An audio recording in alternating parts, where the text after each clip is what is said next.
What's up? It's the Gigabyte Grizzly Brohemoth, and this is a messed up time we live in, so I need you all to do me a favor. Wear your mask. Like this, not like this, or like this, or like this, like this. Wear your mask. It's for your safety and mine. If I see you without one, I'm gonna pump kick a mask onto your face. Got it?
Announcement from Benjamin C. Steele talking to you about wearing a mask.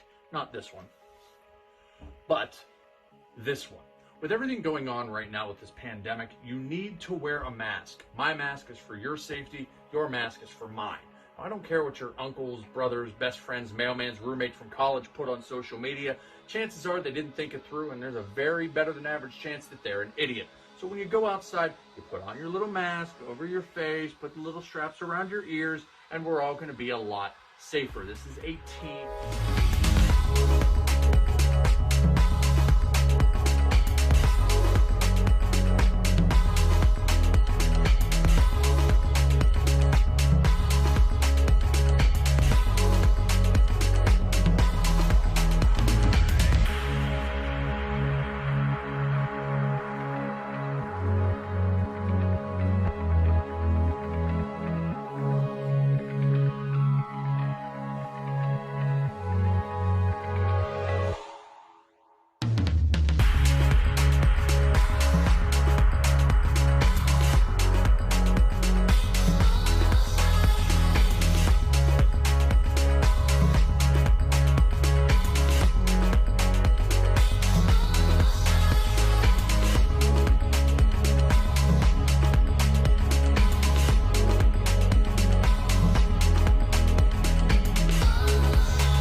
Zeke Mercer, one half of the Tag Team Champions. I'm here to tell you that if you want to be a champion, if you want to survive this thing, wear your freaking mask, okay? It comes in all different colors. You can get Eclipse Blue, JC White and Black, or even hell, Blue and Gold. But guys, please, also remember, please, it goes over the nose. Over the nose. Thank you.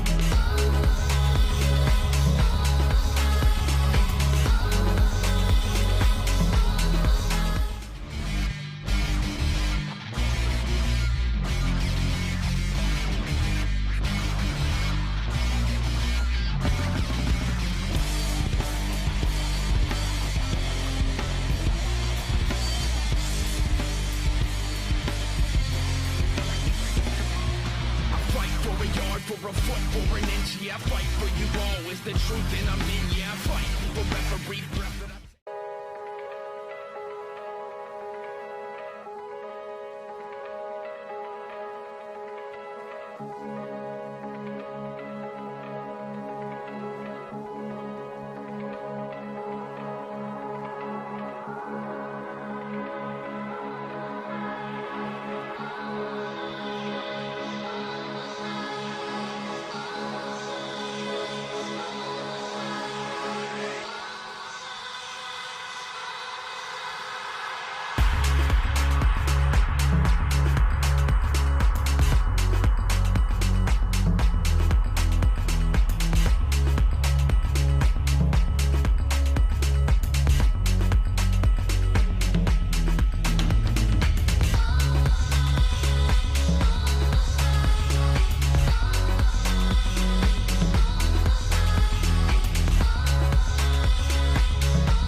What's up?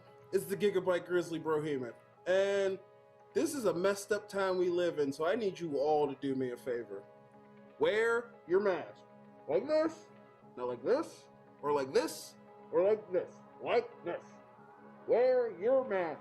It's for your safety and mine. Because if I see you without one, I'm gonna pump kick a mask onto your face. Got it?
Announcement from Benjamin C. Steele talking to you about where parental discretion is advised.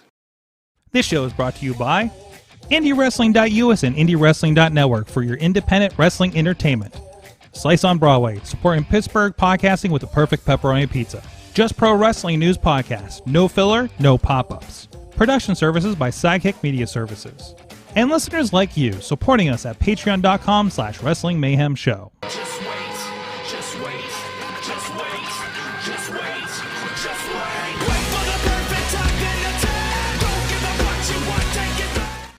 It is the Wrestling Mayhem Show, episode 787. Tuesdays, we've been talking about professionalized wrestling, coming to you live from Sorgatron Media Studios in Pittsburgh, Pennsylvania. And we got a heck of a show and a full house for you, digitally, of course, and we're truly international. We'll get to that in just a moment. First of all, he is the only Mayhemmer with a future endeavor letter from the WWE, and also right around the corner from a Doctor Who restaurant called the Pandorica. There's your Beacon fun fact of the week. Mad Mike was with us. Yeah, I'm here, Sorg. Oh boy, what a week we have in store for us. Yes, we do. What a week. What a week. And by the way, the newly post or COVID makeup remarried. I can never remember how to say this. So we went to a wedding on Friday night. Wedding celebration of Mad Mike and Lisa. Now I have to do it that way.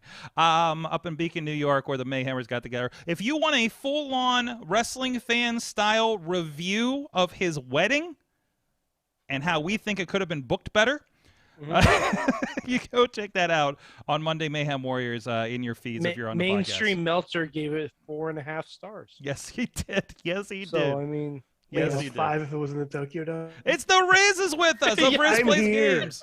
Yeah. The only thing that would have been better if it was a Tokyo Dome wedding 100%. at 3 in the morning, streaming to us in the States. But yes, have I been on this show for a while? I don't know, because you've been on the other I've been show a on lot. Awesome Cast more times this You year. have been, And I have been on this.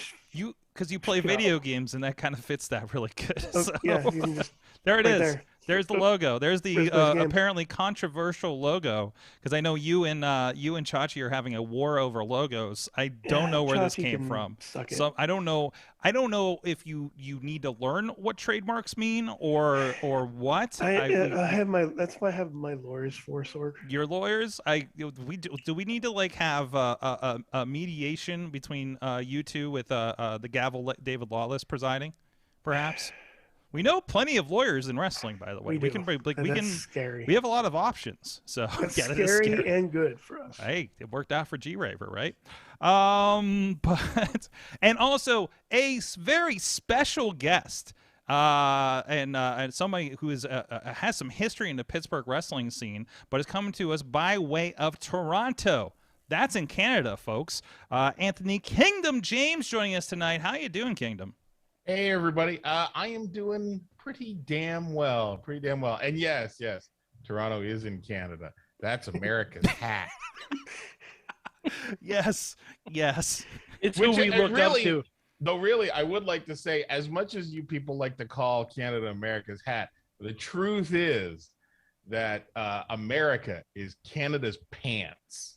Yeah. And you know it's our you're our pants because Florida is America's wang hanging out the leg of the shorts. I love, and we have a friend in Florida right now, so I'm going to send him this clip. True. I just like to think of Canada as the people we always look up to. Well, that's accurate. Yeah, that's geographically and morally. The calmer America. Anyways, but you got a lot of stuff to talk about. You got a great Kickstarter and stuff going on here. We'll talk about that here in a little bit. But in the meantime, please everybody check out everything at WrestlingMayhemShow.com, and you can email us at that email address. Good times. Good. About nobody. Wow, that was low Nobody. key. Did we lose Mike? Sorry, Nobody. no, my sister just texted me something about my mom. Oh.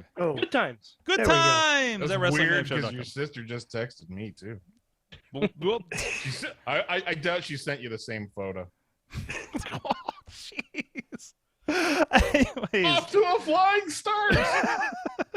412-206-WMS0 at Mayhem Show on the Twitter, Wrestling Mayhem Show on the Facebook page and group, and of course we're live every Tuesday at 9 p.m. Eastern Time on the Wrestling Mayhem Show Facebook, YouTube, Sorgatron Media, Twitch, and the IndieWrestling.us YouTube and Twitch. So wherever you may be checking us out, Riz is already dropping the Kali emoticons, great Kali emoticons over there on one of the Twitch pages. Which you can get when you subscribe to which you can subscribe to to Riz Games. There you go. You got to do your plugs, of course. And also, you can subscribe to the show on your favorite podcast. Also, Wrestling Mayhem Show super feed for all the Mayhem shows. And it is my 14th anniversary on the 14th month anniversary on the Indie Wrestling US Twitch page. Well, there you go. Congratulations, apparently. And what else I was plugging? That's enough. Just subscribe. Please rate, review. Thank you to our Patreon supporters at patreon.com/Wrestling Mayhem Show. Our friends at the $1 fan of the show level. Bo Diggity. Woo! Spooky woos, as well as Ed Burke, Team Hammerfist, our buddies down in Florida, and of course the pop in America's Wang. Apparently, they're gonna love it when they hear this. At the Poppy Club level, Dave Potter, OccupyProWrestling.com, and Bobby F. J. Town, and at the Pete's Club level, Doc Remedy, Cal Turner, and the Riz. Hey, that's you. And at the manager level, still Bradley. Don't call me Butts Brothers. Heel, Brad. Heel. Don't call me Butts Bradley. Yeah, that's what I need to do. We won't call you Butts, but we'll show you Butts. Oh no, I'll call him Butts. There's still a Bradley. Also, I'm struggling with this analogy. I don't think Florida is America's Wang. Really? Yeah, no, Wangs are useful. I'm thinking vestigial tail. No, that's appendix, maybe. Vestigial tail is Baja California. Yeah, that's a good point. I'm with him. He's right. Okay. Yeah, okay. Point. So, speaking of locations and geographics, there's a pay-per-view this week. We should probably be a wrestling podcast and preview that pay-per-view of sorts. And this is also where you tell me what I've missed, because I have definitely settled into this experiment. Like I would usually, like Ring of Honor, I always talk about. I love Ring of Honor. I don't catch up on their weekly show week to week. It's hard for me to kind of fit that in. But if there's a pay-per-view or a live show in Pittsburgh, I got a ticket. I'm picking it up, or Honor Club, or whatever the case may be, and I'm never disappointed. Now, WWE, we've talked about how we've been waning on the main programming sometimes. I mean, it's on in the studio while I'm just working on indie wrestling work, to be quite honest, or watching AEW Elevation. So this is my second show in this experiment of barely paying attention to the WWE product and just checking in for the pay-per-view where the best of the stuff should be happening, not a half an hour match between some great competitors that ends in a DQ for a championship that doesn't matter in the long run. So this is going to be part of that, and extra special because it's a Tuesday afternoon for us here on the East Coast, 9 a.m. if you're on the West Coast. Thursday. What'd I say? Thursday. You said Today is Tuesday. Today's Tuesday. What did I say today? Tuesday. I said. Yeah, you said Tuesday. The pay-per-view is on Thursday. Yeah, the T days, Everything meshes together. Everything meshes, especially these days. Trust me. So what are we looking forward to? Obviously, the Goldberg match. No. Nope. That's a hard pass. Your sarcasm is misplaced here, sir. Looking forward to a Goldberg match. You know what? This is the best you can say about this being a Goldberg match at this point is that Bobby Lashley can literally and figuratively carry him. Yes. Lashley can pick him up by the trunks and march him around the ring as need be. So, I put all of this match's success on how Lashley feels on Thursday afternoon. What kind of crap he wants to deal with? Yeah, well, I mean, he could if I would expect that he wants to have a good match, and that he has seen the last few Goldberg extravaganzas, and that he's just gonna he could take a Sharpie and write the word Samsonite across Goldberg's chest because he's gonna carry him like luggage. I just hope Goldberg doesn't concuss himself again and injure Lashley. No. That's all I'm hoping for. I think the kid in the back in the hallway is instructed to knock on the door, say Goldberg's name, and then open the door so that there's no headbutting of the door anymore. Oh, but see, he didn't headbutt the door. He used to headbutt the wall. Yeah. But he's not a smart man. No. But he knows what spare is. But I think the time that he messed himself up, he actually did headbutt the door. I remember like actually seeing the door shake and then him coming through already bleeding like a 1997 Sandman match. What a fucking idiot. Well, that'll be there. We do That's it there.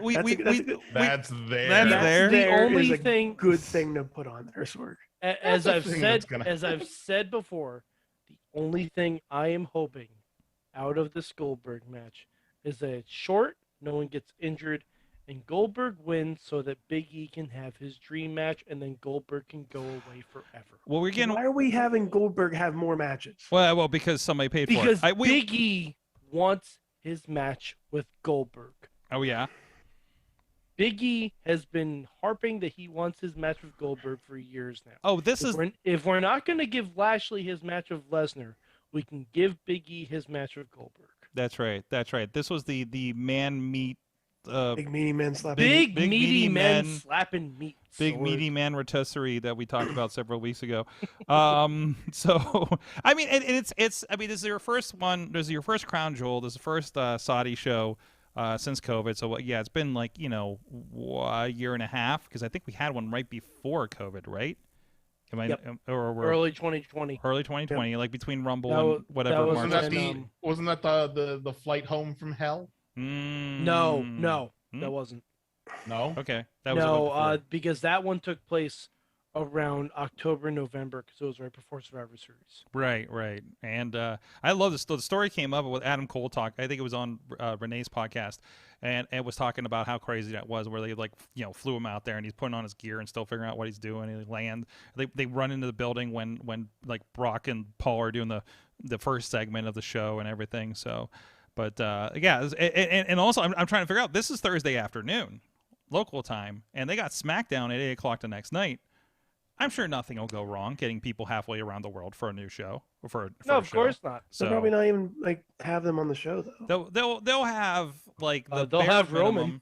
Yeah, they'll have the bare minimum what they need. They'll fly on the private jet, right? You'll probably have some extended matches between like as little roster as possible, so they don't have to get too many people back, right? Mm-hmm. Like we're not gonna, I don't know who's on the lower end on. I don't even know because of the draft and everything, right? And that's the first night of the draft kicking in too, isn't it? Yep. Yes. So they could do something with that. I don't see Kevin Owens on the show. Maybe he'll run half of that. Kevin Owens is on Raw.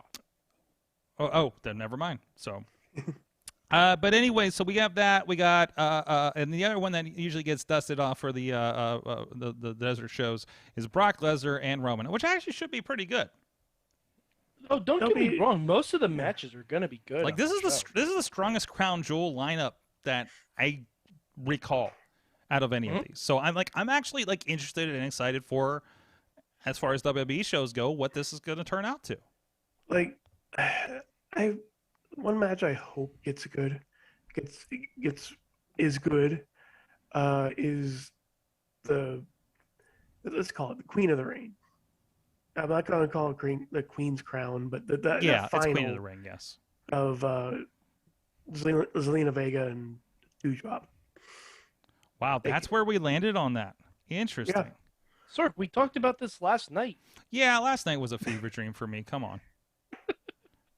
We talked about Doudrop a lot, but I didn't really. I was going to call her Piper Niven, but Piper Niven is good. Mm-hmm. Zelina Vega is good. Give this match time. Mm-hmm. Don't give it 2 minutes. Give it time. Yeah. I think you're going to be disappointed. Oh, I'm pretty sure I'm going to be disappointed. Because because I think the scenario that I came up with last night is going to come to pass. Is this I believe Tina's staying in the yeah, she's staying in the chat here. Tina in Seattle saying the whole tournament's going to be flushed down the toilet with Charlotte running against both finalists. Oh God. Oh gosh, yeah. It could be you know what? I hate you for saying that out loud because It's it gonna feels possible. But here's the thing: if Charlotte runs down, they can have someone come out and say that, okay, you want to interrupt the finals? Guess what? Not only is this for the Queen's Crown, it is also for the Raw Women's Championship.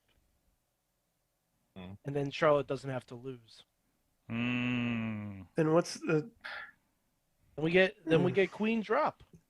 You know, the problem is I'm not even excited about good things in the WWE. Yeah. Like I mean, I should be on the. We should be up the wall for this Xavier Woods moment. Oh yeah, Xavier Woods, Finn Balor, and for the King of the Ring finals. I still don't know he's getting it. Probably not. I still don't know he's getting We can hope. We can hope. I mean, but either way, that's going to be a great match. Hope in one hand and poop in the other. Because I mean, which piles up first? Like, it is very classic WWE for them to put Finn Balor in a big match that he ultimately loses. Mm-hmm. But it's also very classic WWE for them to see the most obvious thing in the world and not do it. So you're talking about, so what happens when you have a match with two guys that are classically getting screwed by the WWE booking? So now, how do we find out how WWE ends up screwing both of them? Happy Corbin. Happy Corbin. Happy Corbin and Madcap Jester Moss. That's how. Oh God, I'm glad I'm not watching SmackDown lately. I love to swear on this show because I really need to swear. Yes, we have a parental advisor at the beginning. For fuck's sake! Thank you. By the Just way, let it out. Hey, Mike, this is cathartic. Did you know that they're hinting at something between Happy Corbin and Pat McAfee? What? Why? No. Why? No. It's gonna happen. No. For the love of No. please. So, let's see. We're talking just checking in. We got a weather report for Saudi Arabia. Yes, the whole country apparently. Saudi weather is a high of 92 and sunny for that showtime on Thursday. Let's see. Somebody just face planted on NXT, it seems, from a dive, which is on live now. Was by it the Red way. Velvet? I don't know. No, that's AEW. I just thought she was talented enough to face plant on two shows. Red Velvet's fine, a fine individual and great wrestler. I hope she's okay. Yes. I saw that bump. I hope she's okay. Yes. Anyways, and yeah, that's all I got here. But anyways, jeez. What else? I just want to throw something in. Pat McAfee is like the reincarnation of Art Donovan to me. Okay. I just keep expecting Pat McAfee to ask during every match, how much does that guy weigh? He has before. He has? Yeah, once or twice. But then that's nobody not fair. can be. The other fellow only weighs half as much. He just gives off an Art Donovan vibe for me. I'm glad somebody else brings up Art O'Dono in this conversation. Wow. Sorry. That's fine. No. I'm here for 30-year-old wrestling references. That's actually, I think, our demographic. Pretty much it. So Good. we got Edge and Seth happening, which will of course carry over because they're both going to Raw Hell in a Cell. afterwards. Wait, are they going? It's Hell in a Cell. It's a Hell in a Cell match, yeah. Oh wait, it is a Hell in a Cell match at Crown Jewel. Yeah, it's a heck in a sec. Whoa, heck in a sec. Yeah, I don't think I can say the other thing down there. No. Wait, are we really going to cover this up? Is that what's happening? It's not going to be on screen. It's going to be big scary red cage time. Oh yeah, it's big scary. What are you talking about? What? Covering up what? Yeah. I don't know. Can they? I don't know. They got weird rules. Maybe they can't reference hell. Sorg, they had the Fiend there. That is true. That is true. If anything was going to cross the religious line in Saudi Arabia, it was probably going to be Bray Wyatt, right? Yeah. So, yeah. They're not selling merch with some weird depiction of Muhammad on it. No. I think they can get away with hell. Now, are we selling Muhammad Hassan merch? Oh God. I didn't mean to pitch underhanded on that one. I don't think Muhammad Hassan was around long enough to get merch. No, I don't think so. And plus, no. We don't need to recap that one at all. So we got that. We got let's see. We talked about Brock and Reigns. I think that'll be good either way. I mean, it's like because it always felt like Crown Jewel was this weird tweener show where nothing mattered because it's like the special show we do out there. But it does like it's like an England pay-per-view. Yeah, like an England pay-per-view. It's like a UK exclusive payper. It's rebellion. Yeah, it's insurrection. Nope, not gonna use that anymore. This is the Coliseum videotapes. Yeah, it is. Yeah. It is. It is. It's the wrestling classic. Yeah, it counts, but not really. It's like a Star Trek cartoon. Sure, it counts. It's canon. It counts, but you won't see it in highlight videos. No. Yeah. Right. So they'll be interesting to see. I did Thursday. I'm taking my day off this week, so I'm going to watch it live. So that was Drew and Big E. I want to see how Big E's doing, and of course the ladies should tear it up pretty good too. Between Charlotte's not on the card, is she officially? Charlotte is not on the card, but that doesn't mean she won't get involved. And we also have Mansoor getting his yearly win over Mustafa Ali. Oh, good. That's good. That's going to be a good match. You know what? It's going to be a good match, and at least there's a story this time. Yeah. I'm okay with that.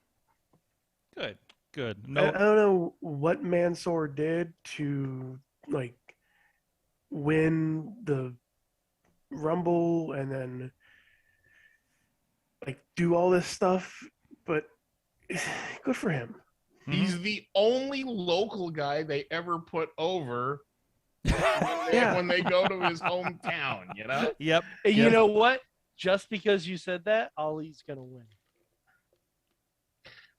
Whatever. Yep. I mean, I'm not mad at it either way. I'm sure it'll be a fine match. But like I say, I mean, RK Bro versus AJ and Omos and I wish they it's a whole card of stuff that'll be solid and yet not like, I mean, it's not a must see. If I wake up if I sleep through it, if I take an afternoon nap and I missed it, yeah, that's it's something we'd see on a Monday. It does feel like it. And I bet you'll see half of these matches on Monday anyways, or next Friday. And by the way, if you're wondering why there's no SmackDown tag team title match, well, people with criminal records can't make the trip. People with criminal records can't make the trip. The Usos. So, DUI. No, you don't have to circle them with a big red marker. I was gonna. I mean, I think you do. Don't expect to see Jeff Hardy either. I was gonna say. So who else does that apply to? There's probably a few people, including some producers and agents. Yeah. Well, that's going to be, like I said, officially noon on Thursday, or whenever you decide to hit play and throw it on the background while you're doing whatever else. So it's a weird middle week because we have no Dynamite on Wednesday night, so everybody figures out what they're going to do on Wednesday nights without it again. Well,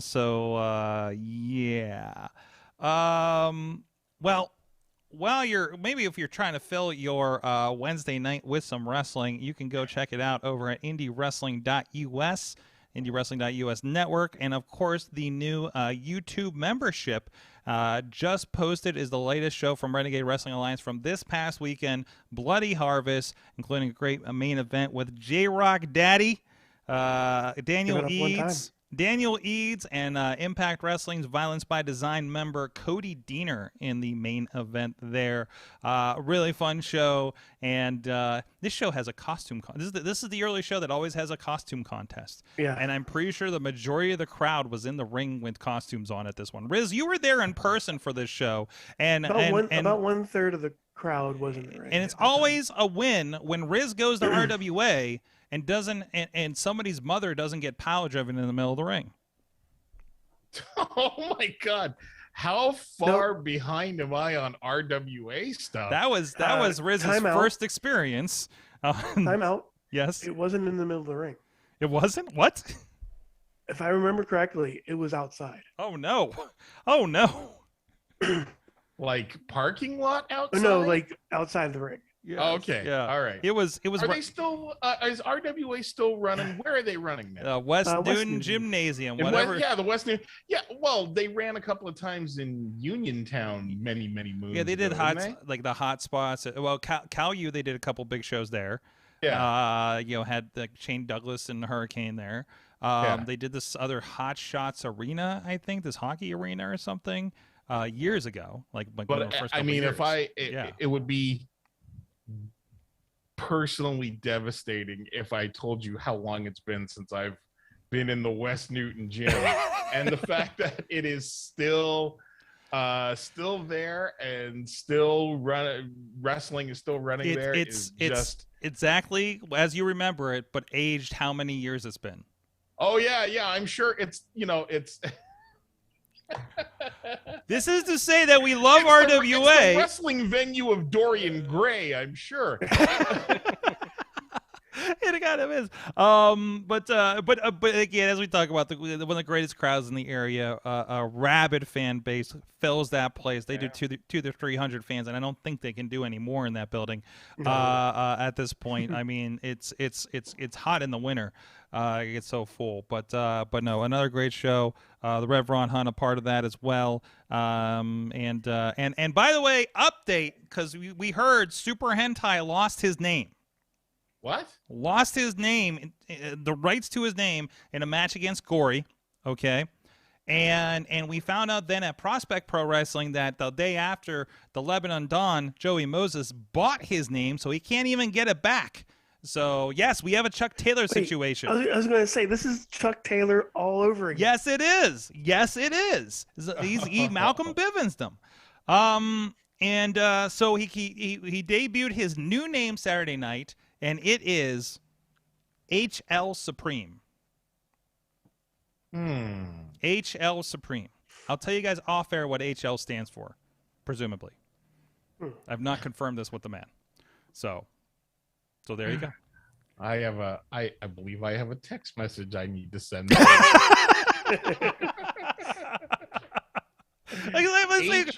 HL Supreme. That's right. That's right. And I mean, Kingdom. You know hentai from your heyday here in Pittsburgh, right? Yes. I mean, you're very familiar with this, with the history of this man. So yeah.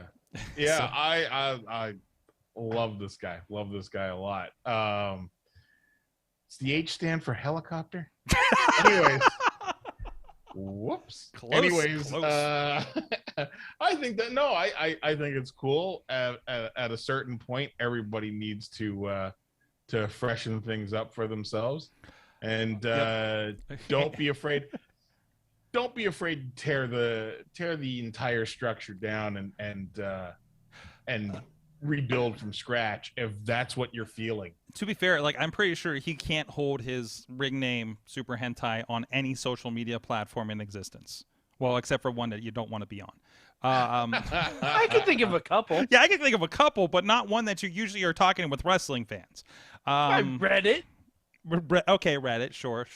But you'd be big over there. So understandable. The rebranding is in effect. After 20 years in the business, he's rebranding. But no, interesting to see how this goes. And I don't know, maybe we'll have new So now, merch. do you have to change all of the names You have to change Super Hentai and all of the names on Indie Wrestling US or? No, we're not doing that. We Okay, just start at the point, and I mean, if it gets on TV, I'll have to go back and say AKA and everything. Just do Control Find. Control Find. And replace it with Tafcash. There you go. Artist formerly known as Super Hentai. Mm-hmm. There you go. Oh boy. Kingdom, you got some stuff going on. You got a Kickstarter going on. You are like every time I check in on you, you have like 12 different projects. You man over after my own heart as far as that goes. It'd be good if I could focus on just one. Well, first let's touch on it real quick, just because I mean this is your first time. I don't think we've never had you on this show, right? You've been on the fight. You've been with us on Fight Underground, but not this. But so just for a quick primer, can you tell us about your wrestling history? The elevator pitch and that link before we mentioned before to Pittsburgh. Okay. My link to Pittsburgh actually comes through comic books. I was at Loose Ends like 1996 and my best friend is a cat in Pittsburgh named Lee Moder, comic book artist. And we were working on some stuff at the time. And he said, look, why don't you come down here for a while?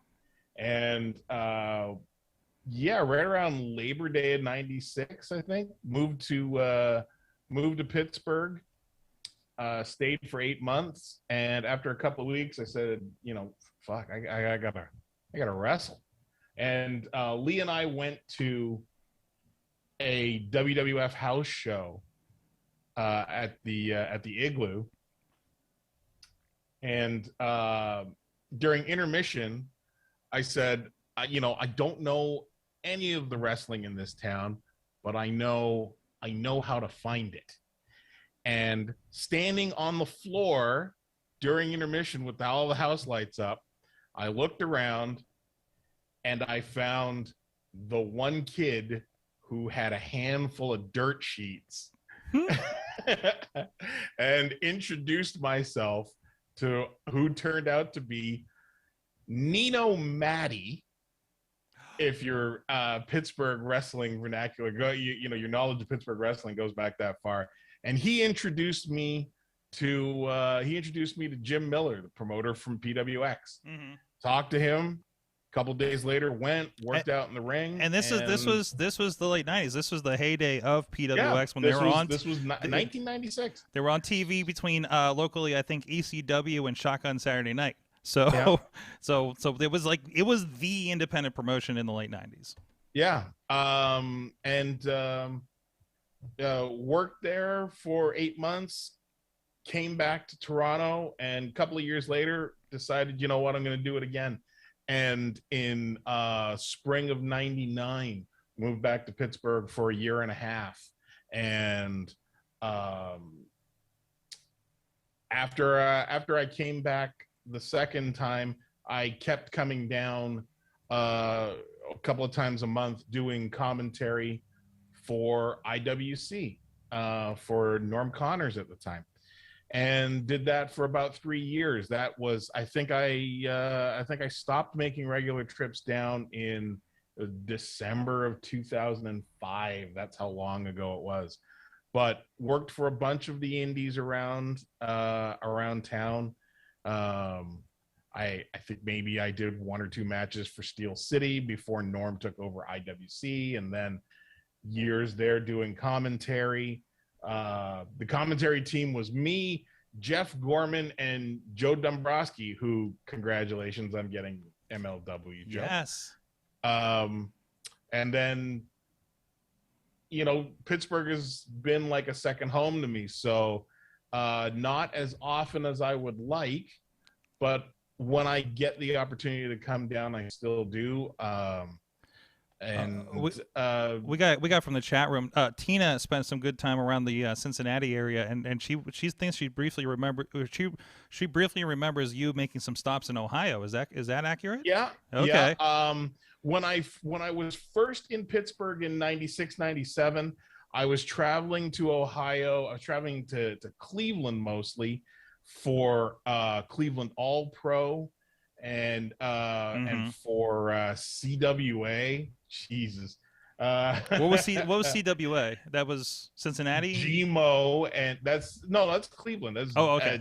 GMO and Psycho Mike. Fucking yikes! And then it wasn't just you tell me it's not just a clever nickname you're saying. No, fucking idiots. I got hooked up with Les Thatcher in Cincinnati. And started making trips. Even when I was living back here in Toronto, I was making trips for Les Thatcher and the Heartland Wrestling Association. And I did that from probably 97, 98, 99. I think my last HWA show was actually in Pittsburgh, like a sold show in 2000. Yeah, so Michigan, Ohio, Pennsylvania, a little bit of New Jersey, a little bit of New York, once or twice in West Virginia, a show or two in Kentucky, a really ridiculous trip to Kansas. There's a when I was traveling a lot, living in the States and traveling a lot, it was great times and great people. And then came back here to Toronto, and then started doing more commentary. I was ring announcing for XPW when they came to the East Coast. Nice. I ran some shows in Erie, Pennsylvania, which is silly for a couple of reasons. Did some stuff, and, wrestled some more in Buffalo, and then started concentrating, probably about 2007, started concentrating on things here at home, running some shows and wrestling for Ethan Page's Alpha One, for Smash Wrestling, a few different groups up here. Super Kicked, spent a year, the first year of Super Kicked. And yeah, but I mean, Pittsburgh for me, when I get a chance to come down, I do, because I still love the town, and I still have a lot of friends down there. Yeah, I've very fond memories of Pittsburgh. So that's awesome. That's awesome. Hey, good to see that it's carrying through up there. That's a lot of that's a good Rolodex of companies you've been with even up there too that I've heard a good bit about. So yeah. I've been fortunate to make my way around. I think Les Thatcher described me years ago as a good promo and a leg drop, and he can bump. So I've been able to take these meager talents and go around the Midwest and Northeast US, and went to Dombrowski, and I went to England. You're part of the 1PW trip, right? I became Booker at 1PW. Oh wow. So I often reference, much to the chagrin of the local talent up here, I am the old man who tells stories, and is like, well, when we were in 1PW, it was just like, these stories are only 15 years old now. Is this like how, because I remember for the longest time, and I think it was even a subsection on his website, Joe Nebraska would go, when he's like, something ridiculous is happening in front of him, I would say, what has happened to my life? I used to go to England, and this is where I'm at right now. Yeah. Well, for me, England and Spain, and there are still a group of us, me, Dombrowski, Steve Carino, Rick Peters, who's a Dutch producer and promoter. Occasionally Corey Graves. I just spoke to here. I'm just dropping names. Look at that. Let me pick those up for you. I spoke to hell's his name in WWE now? Maverick. Oh, Spud. Yeah. But what's the character's? What's his gimmick first name? Drake Maverick. Drake Maverick. Drake Maverick. Why couldn't I remember Drake? Just spoke to him a couple of days ago. That we still, but me, Dombrowski, Carino, and Peters still at least once a year we have this chain of text messages where we just say, man, if the fucking promoter had just listened to us, we'd still be running today. Because 1PW was something very, very special. Yes. Very, very quickly. Mm-hmm. And but it was a shooting star. It burnt bright and hot and then just fizzled in the atmosphere. It was wild because I've seen a lot of those a lot of those interviews are being pulled for the projects I've been doing for Dombrowski, like the Samoa Joe missing matches and things like that. And, I think there was a little bit on I don't know. I've done so many best ofs and crap for him. It was like this was what the late 2000s. Was that correct?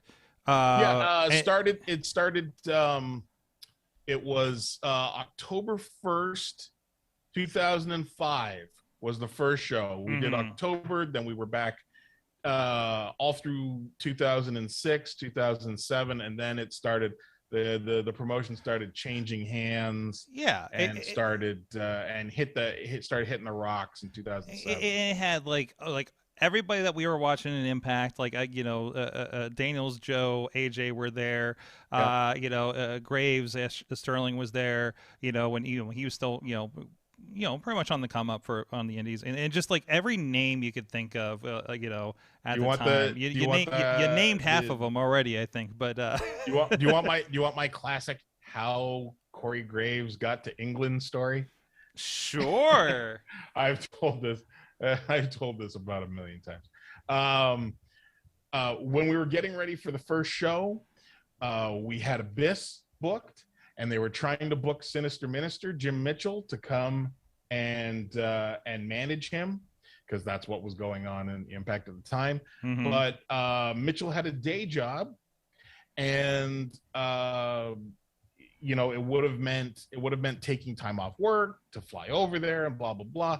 And I guess the price that he asked was too high for the promoter, and the promoter said to me, I don't know what we're gonna do. And I said, I've got a guy who can talk, he can work his ass off, he is incredibly charismatic. I promise you, if you bring this kid over and make him Abyss's mouthpiece, he's going to get over so huge that within 2 years, he will be your 1PW champion. And I was absolutely wrong, because it only took 1 year. And I convinced him to bring over Corey Graves, and a year later, he was 1PW champion. So that's great. When I moved to Pittsburgh the second time in late spring of '99, he was 15 years old, and he was training, and a caravan of us, a bunch of cars, drove to West Virginia for his first match, because he only had to be 16 to wrestle in West Virginia. Mm-hmm. And I've never looked at anybody in their first match and said, this kid's gonna do something. He's gonna be something. And I've never been prouder of being right about something. Mm-hmm. He was fantastic, and unfortunately, his in-ring came to an end early. And but I remember him telling me he said to them, "I'm not done yet," and he's not. And there's a look. If you're on video with us, that's a look at what. Look at that. That's Sterling James Keenan sometime in the 2000s before he cut the hair. It's about when I was introduced to him. And he is the guy. My classic compliment of Sterling James Keenan, and that would be probably about this era that I'm about to pick up. I don't remember any other time where somebody came through the curtain and I just felt dirty for seeing him doing an entrance. You know, just like he just like the hustler. You know, I was like, this guy just seems so greasy, and and just this persona and everything, and it's just like the entire room got filthy, you know. So when I was running wrestlers union shows, my promotion is called Union of Independent Professional Wrestlers. Right. They say the union or wrestlers union. When I started running here in Toronto in 2007, I was bringing him up, and I put him together with a couple of people in a stable, and I called the stable BDSM, blood, death, sex, magic, because I thought this is just filthy enough to work. That is jeez, what was the one? I think it was Shima, now Walking Wild, and I think it was him and Jimmy DeMarco. Maybe Chest Flexor was a part of it in Cleveland, early AIW, and I think they called themselves Psychosexual Panic. Mm-hmm. Yeah, that sounds about right. So, yeah, no, that's great. Yeah, he was, and also classically first guy that wanted to do the show, that asked us about coming on the show. So he always lands that landmark for us. So, as you know, just some wrestling fans bugging everybody at the merch tables. Yeah. Please do my podcast. What the hell's a podcast in 2006? So, oh, that's great. So what are you working on now? You know, you got some stuff to plug here. You know, what's happening with you these days? I'm working on a new comic book. And I've been writing comics on and off for a few years now. And that was actually the last time I was in Pittsburgh was, at a Wizard World Pittsburgh convention. Mm-hmm. Terrible. Yeah, that hey, man, if you wanted zero line. It was a 3-day show, Friday, Saturday, Sunday. On Friday, I thought, what the fuck am I doing here? On Saturday, I abandoned my Artist Alley table to move into my publisher's booth. And on Sunday, I only went to the show to pack up and leave. And Lee Motor and I went for sushi, and then I went to the airport. It was like I abandoned the show on the third day. Why did I do this? They had like Shane Douglas and another ECW guy, I can't remember. It wasn't Sandman. But right? Like I remember Joe was like Shane their handler or something. What's that? No. I would have had somebody to talk to if Shane were at that show. Yeah. It might have been the second one then. Maybe the one you didn't get to. You're probably the first one. But right now I'm working on a new comic called Chance for Survival. It's about a female sheriff trying to keep law and order in a small walled city that exists in the ruins of the world after a monster apocalypse. So you've got, tractor trailer sized kaiju that have devastated the earth, and the remnants of humanity have started to gather back together to try and rebuild. And there's one of these little towns is north of what used to be Edmonton, Alberta. And our main character, her name is Chance Beckett, and she is the sheriff of this little town. And it's her story of trying to keep law and order. Yeah, there you go. Trying to keep law and order between the inhabitants and trying to protect the town from the remnants of the monster hordes that still roam the vast countryside. So a classic Old West story. I get it. Oh yeah. Yeah. It's a little bit of Rio Bravo and a little bit of Quick and the Dead. Mm-hmm. A little bit of Hang 'em High. Little bits and pieces from all my favorite westerns over the years. The Unforgiven and the Spaghetti Western trilogy, the Man with No Name trilogy, stuff like that. And and then mixed in with things like Dallas, because I want. That was such a good show, kids. It's on Amazon Prime in the States. I love the drama of, you know, fighting for every inch of land, you know, trying to backstab each other to steal another patch of possible oil land. And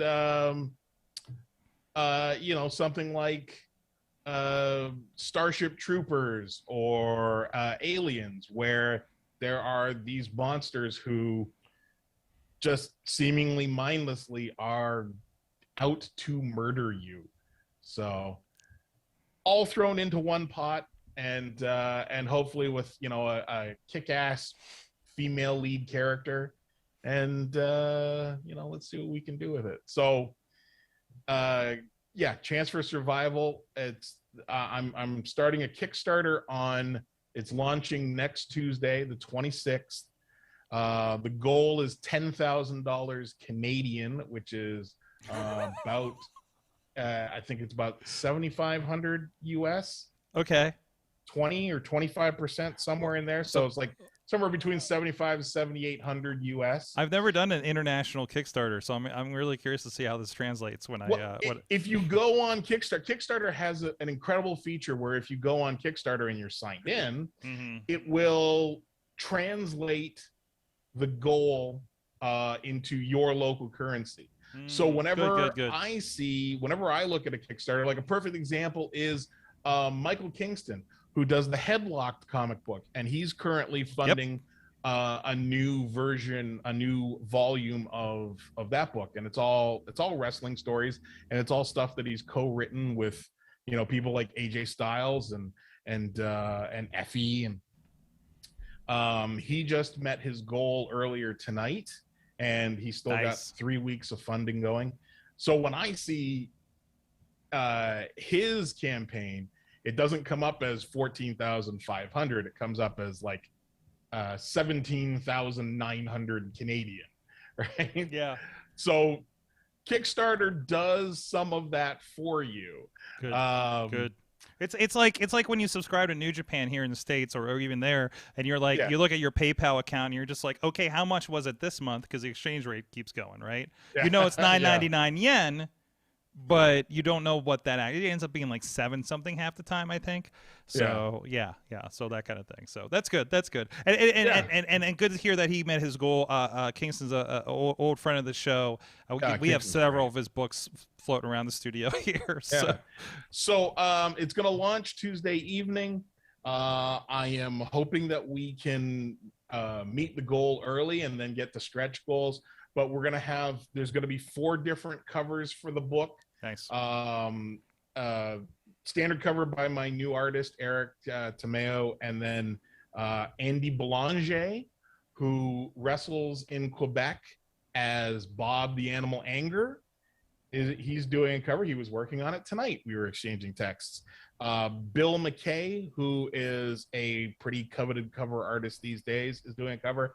And we've got a photo cover. I have a model friend who just yesterday morning we drove about an hour north of Toronto to this fantastic site that my photographer had picked out, and we took photos for the cover. And I'm sitting on a text message over here on another screen that he was sending me edits of the photos.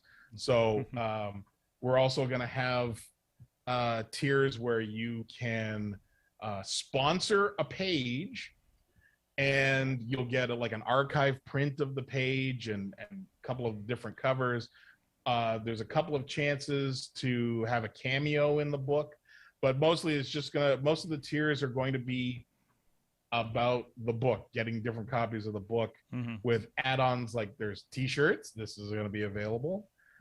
T-shirts, a sheriff's badge, lapel pin, copies of my previous graphic novel, Heroes of Homeroom C. There, get the glare off of it. All kinds of stuff. I'm hoping that wrestling fans in Pittsburgh will either remember me just enough to check out the Kickstarter or just be enough of a comic book fan that they know that Kickstarter is the place right now where the most innovative, the most different, the most it's thriving with new talent. People who are understanding that one of the best things to do when you're trying to make good comics is avoid bad publishers, and to do it, just do it yourself. And Kickstarter is an amazing forum for getting your creation out to an audience that that wants that unfettered talent to tell you their stories. Mm-hmm. So yeah, that's what I'm trying to do. That's great. So I see it hasn't launched yet. I set my notification on there. When are you kicking this guy off? Yeah, Tuesday night. I'm thinking about 8 p.m. Eastern time on Tuesday night. In the meantime, what you can do is you can go, Kickstarter has a feature, a pre-launch page. You mentioned clicking the notification button. You go to, I bought a URL specifically for this to make it easier for everybody. Go to kickstartthiscomic.com. Oh, wow. Kickstartthiscomic.com. And that'll take you to the Kickstarter pre-launch notification page. There's a button there that says notify me on launch. Click that, and next Tuesday you'll get an email to tell you that the campaign is live. We have an early bird special where the Andy Belanger cover for the book, the variant cover, is going to be available at $5 off. So it'll be $20 Canadian instead of 25, and you'll get all the digital rewards with that. And for the first 2 days of the campaign, that'll be available at $5 off. So I'm hoping that people will come in that first 48 hours and throw your money on the pile and help your Uncle Kingdom make his comic book happen. There you go. There you go. Check it out. Yeah, it's some awesome stuff. And you got a lot of projects on here. I'm looking at your link tree. I'm looking at your Twitter profile and everything. Yeah. You got a podcast. Too much on the go sometimes. So go check all that. Your My Name is Kingdom on Twitter, and you can follow the links from there to all kinds of things that you're doing, right? Yeah, all my social media is at My Name is Kingdom, all one word. Twitter, Twitch, Instagram, YouTube, and Patreon. The all-important Patreon. Speaking of throw some money on the pile. Hey, what's up? Well, you heard our list at the beginning, so I encourage them to, because once you start supporting one Patreon, it's easy to throw a buck at another show. I know I'm guilty of that, and I've had to oh no, how many podcasts that I'm in projects and comics am I contributing to right now? So they make it really easy to do. Well, it was Kickstarter too, so with that I'll throw something on there, and a year later I'm like, why do I have this comic book about Hacksaw Jim Duggan in the mail right now? One of my favorite things is forgetting that I pledged to a Kickstarter. Yes. Because I will, I'll go to the mailbox someday, 3-4 months from now, and have a card that I have to pick something up at the post office, or have a book there, and it's like, what the fuck did I do? and then have some new comic book to read, or international, because this happened to me a couple of times. One, it took a little bit to get the main event candle because it was from the UK, and also somebody did these great stickers, these great kind of anime looking stickers of all of the Japanese section of the AEW women's tournament that happened over COVID, and I got them like a month ago. It was like 6 months later, and that was just them coming from. It was just trying to get them through customs, apparently. Well, for Americans, that is not a problem for my Kickstarters. I use a service up here called I think it's called Chit Chats. And basically, they've got a couple of offices here in Toronto. I go there with all my packages. I buy USPS stamps. I buy American postage. They load this shit into a truck, drive it across the border to Buffalo. Oh no! And take it to a post office. So it saves a couple of bucks on what international postage would be. Yeah. And it saves a bunch of time. So basically you add an extra day, but your stuff is coming from Buffalo. So great. it's the benefits. I always talk about, I heard this in a documentary somewhere years ago, and that 90% of the Canadian population lives within 100 miles of the American border.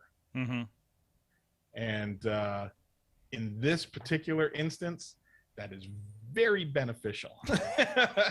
Yep. If you look at the map, you see all the highways are down by the border. So, because it gets, hostile if you go further north sometimes. So, no, that's great. So everybody, please go support that. I know our crew's got a great history of supporting Kickstarters and things like this.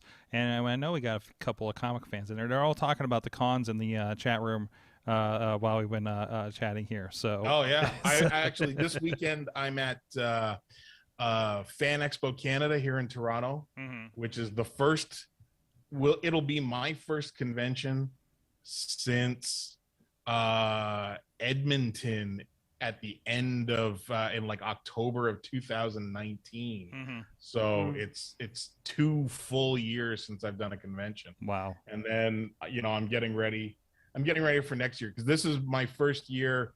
In addition to being in Artist Alley, I'm going to be hosting panels for the convention, which is a thing I've done at other conventions, but I'm going to be hosting sketch battles for Fan Expo. And then we're talking about next year me doing at least the 5 Canadian conventions that the company has: 2 here in Toronto, Calgary, Edmonton, and Vancouver.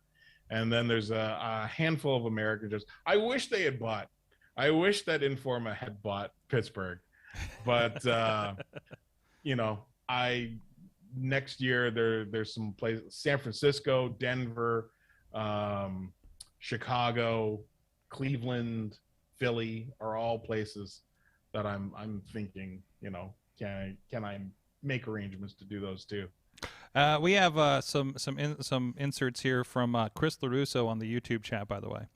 Chris LaRusso? We got a quote from Samoa Joe: "Are Hamrick and Carino going to save you now?" Oh, shit. And then I think he was probably correcting me. He also said psychosexual panic. So I don't know if that's what I said earlier, but no, that's what you said. Okay, so Samoa Joe. Okay, here's the deal. One of the early 1PW shows. After the show, we're at the hotel. They always used to put us up in these great hotels. So some of the boys are sitting around there's a lounge, a pub, basically, of the lobby bar of this country inn. And some of the guys are sitting there playing poker. They're taking their poker real seriously. Samoa Joe, AJ Styles, Chris Daniels, and one other person who I currently cannot remember. At the same time, there was a Scottish kid who will go unnamed because he's one of the worst human beings who ever lived. Legit. He was leading a group of people around the hotel, just like battering people with pillows, right? They just surround you and they pummel you with pillows. And a couple of people thought it was funny, and a couple of people thought it was, hey, what the fuck are you doing? Well, anyways, at some point, he says to this group of people, hey, why don't we go into the bar and we'll get the boys playing poker? To which Steve Carino says, Yeah, sure. That's a great idea. No. Oh no. On the count of 3, 1, 2, 3, Carino holds everybody back. This kid runs into the bar. Boom, boom, boom, starts battering Samoa Joe, and then slowly dawns on him no one else is here, and he turns tail and runs because he's now literally running for his life. I'm sitting at a elevated table next to this, and just what the fuck. And here's my impression of Samoa Joe.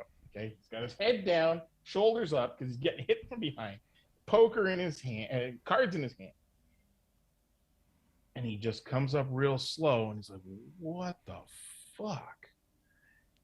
And AJ Styles is sitting across from him, and he goes, "Now, Joe, no, what the fuck?" And he gets really fucking angry, and then somebody tells him what happened, and he's like, I'm gonna fucking murder him.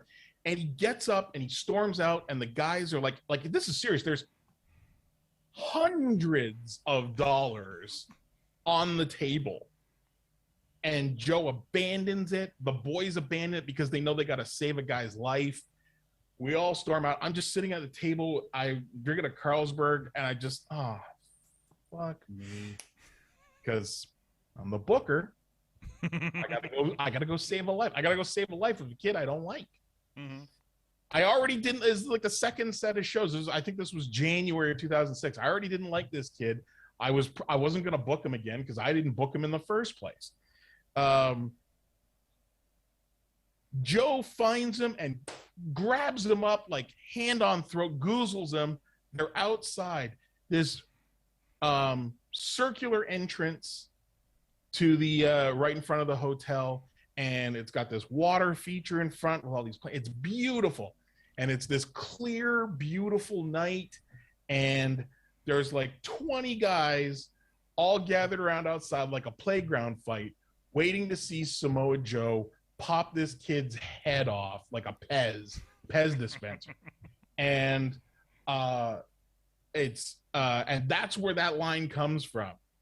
Who's going to save you now? Is Carino and Hamrick going to save you? And Carino and Hamrick are standing right there going, "Oh, no, we don't want any part of this." And eventually we have to step in and stop this and save this kid's life. And everybody, they all, "Hey, it's okay, Joe, it's okay." And the crowd starts to move back towards the bar, right?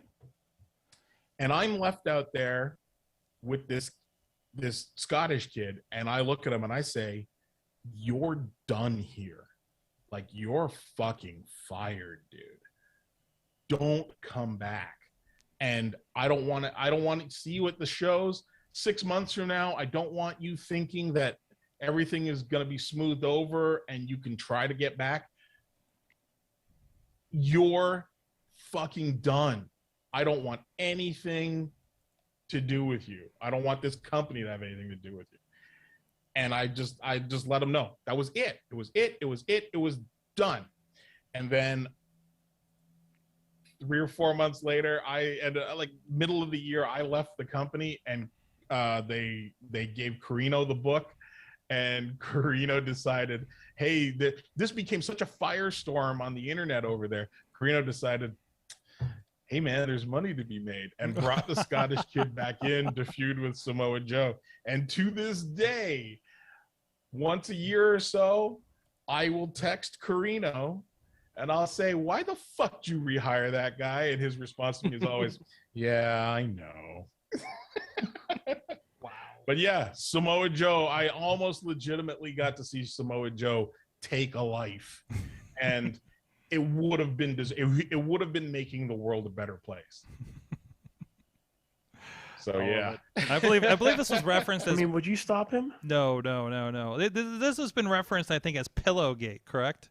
Yeah. It's usually called the pillow fight incident. Oh yeah. And there are books. Literally, there are books where like a section of a book is dedicated to this night. This is a pivotal, this is a turning point. This is a big tentpole event in the history of 1PW, man. And yeah, and the only reason I saved this kid's life, I stepped in to stop this, was because it was my job to step in to stop this. I had already decided this kid wasn't coming back. People were complaining about him. Other workers were complaining about him. He was a tremendous douche, and literally criminally one of the worst human beings I've ever come face to face with. When I went back for the first anniversary show, Carino had to take me aside because I was doing business in the ring with this kid, and Carino had to take me aside and say, "Please don't hurt him, Kingdom." Only because I love you, Steve. Wow. That kid may or may not still be in jail right now in England. Yeah. Fucking garbage human being. Wow. Garbage human being. Wow. Well, thank you for that story. Again, my name is Kingdom, all over social medias. Go follow that. Follow the Kickstarter. That's launching next Tuesday. And that was what was that .com again? I love the .com. That's freaking genius. Kickstartthiscomic.com. Kickstartthiscomic.com. It'll take you to the pre-launch page right now. And once the project launches, once the campaign launches, it'll take you directly to the campaign page. And I plan to keep rolling through Kickstarters, building up steam. Yeah. So that, 2, 3, eventually 4 times a year, I'm running a Kickstarter, and I'll be hanging on to that URL. Kickstartthiscomic.com will be the fast and easy way to find out whatever I'm working on at that point. Awesome. Go check it out. Hang with us for a minute here, Kingdom, and we'll be chatting some more wrestling, of course. But in the meantime, I want to chat about our good friends, and we made a special delivery. We made it good on our promise. Not a lot of people come in the studio for us to share the perfect pepperoni pizza. Supporting Pittsburgh podcasting and friends, our Slice on Broadway, New York City style yins are made. 4 locations here in Pittsburgh. Kingdom, you gotta try some when you come back to Pittsburgh, of course, right? Where we got 4 locations? Yes, right here up the street from the run. You got to visit the studio next time you come to town, because we got Slice right up the street. We got a great taco stand across. Hey, we'll do the food tour here in Beachview when you come through. And but Carnegie, East End, North Hills, wherever you might be around town. And hey, Riz gets it out in Monroeville. He's been getting it on Grubhub, of course, and I know local geographics for a national podcast, international podcast tonight. But even if that doesn't happen, if you got a good friend of the show that'll drive a pizza 6 hours to Beacon, New York, just to sit around, rewarm it, and have a good chat with friends like Mad Mike had last week. I'm gonna say, it was still delicious. Mm-hmm.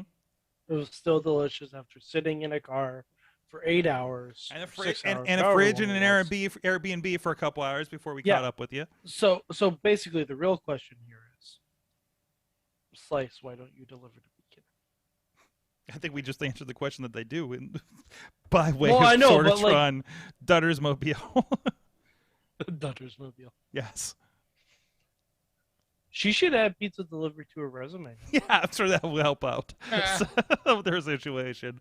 There you go. I mean, it's been years. You're the one that gave the official Bronx living New Yorker approval of it here. So and you have, I mean, you got New York pizza within reach practically for you up there. So I mean that's the way. So we're getting there. We're the next step is getting it to Seattle for Tina. So I'm trying to figure out how to get it into checked luggage. If there's anything I need to worry about there, we may have to fold it in half in order to bring it to you, but it's an opportunity either way. So so check them out. Our good friends, SliceOnBroadway.com. We're going to be right back. I don't know where we're going to talk. We'll probably do a what if, I think, Mike. Didn't you have one in the chamber from last week you wanted to do? No, we did that. We did that one. All right. We'll talk some more wrestling, whatever that may be. And we'll be back right after this.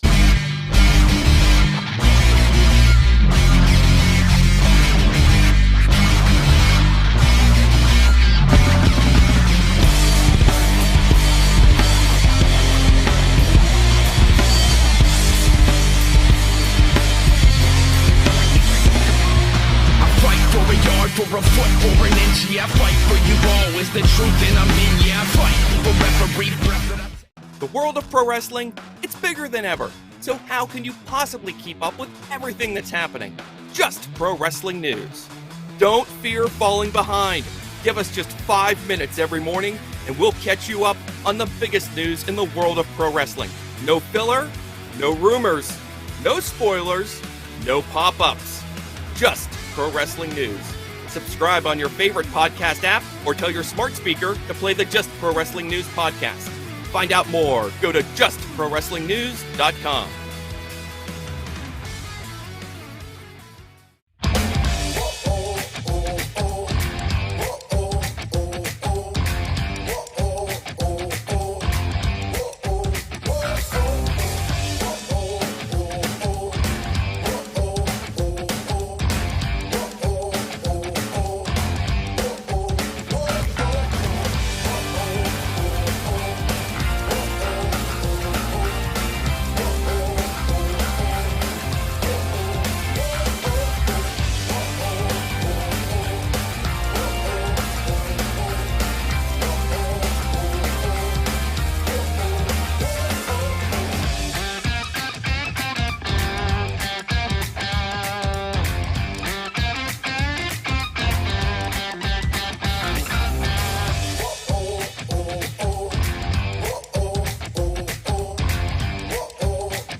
And now a public service announcement from Benjamin C. Steele talking to you about wearing a mask. Not this one, but this one.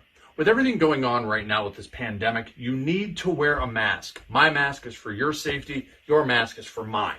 Now, I don't care what your uncles, brothers, best friends, mailman's roommate from college put on social media. Chances are they didn't think it through, and there's a very better than average chance that they're an idiot. So when you go outside, you put on your little mask over your face, put the little straps around your ears, and we're all going to be a lot safer. This is a team effort. And if we're being completely honest, some of you need not only this mask, but this mask too.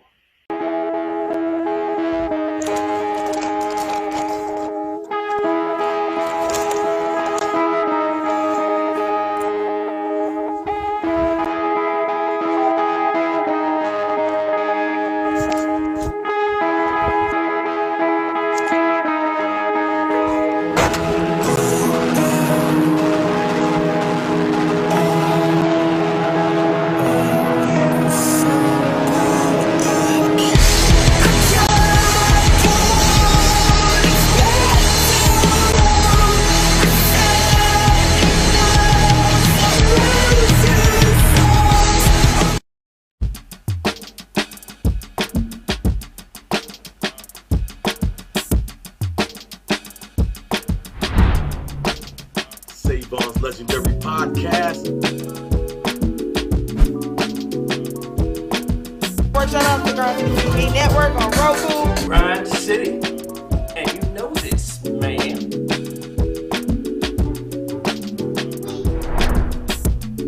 You know what I'm saying? It's like right place, right time, out of nowhere. So what you saying?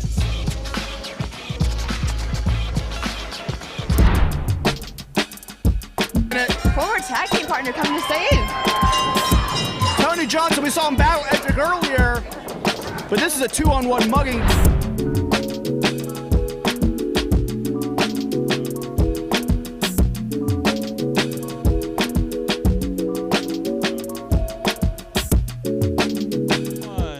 We are still here, Wrestling Mayhem Show. Mad Mike, The Riz, and Anthony Kingdom James back as Kickstarter. at backmycomickickstarter.com. Did I get that right? No, kickstartthiscomic.com. Kickstartthiscomic.com. Kickstartthiscomic.com. Damn, the good branding, I screwed it up. It's usually names I screw up on this show. So we've been doing a segment that may or may not be inspired by a Disney Plus series. What if last week we had a great one. What if Shawn Michaels was the third man in NWO instead of Hulk Hogan? Had a lot of fun in conversation with that. So based on what we had before, obviously, we kind of talked about getting your win back and stuff for an individual that was shorted his WWE career, which makes you wonder, what if Sting didn't get injured by Seth Rollins at that pay-per-view? How much further would they go? They were putting him in, I think, was it a championship match perhaps at that point? They're bringing him into more not regular, but at least a little bit of a storylines here and there and everything. Like, what could have happened if he stuck around and didn't have that injury? We would be in the same place. He would be in the same place? Yes. Sorg, 3 words. 3 words. Very simple. No. Yeah, it's coming, Riz. No. You know it's coming. 3 words. Sting versus Undertaker. Yeah. Had to have. That's what would happen. And it would have been career versus career. And that's what would have happened. And ends in a double count out. No, I think Taker would have gotten up to that match. Mm-hmm. I think he would have, because I'm trying to remember when. Now I'm gonna look it up to see what the Taker match was after that. Mm-hmm. Because that was the same show where Taker had Bray. Is that correct? Bray Wyatt. That was the San Francisco show, right? Well, it was Sting and Rollins was that Night of Champions. Right. Well, I was talking about the Mania. Was Mania the one with Cena? No, I don't think so. Squash? Let's see, 2017. The one after that was Taker and John Cena. Okay. So that one was Roman. The unannounced throwaway match. Yeah. The birthday present to Mad Mike. Let's not get that There you twisted. go. There you go. Yeah. So Elias was involved in that segment, so we did have a friend of the show. Involvement. So realistically, if Sting doesn't get hurt, it's Undertaker versus Sting at that WrestleMania. Wow.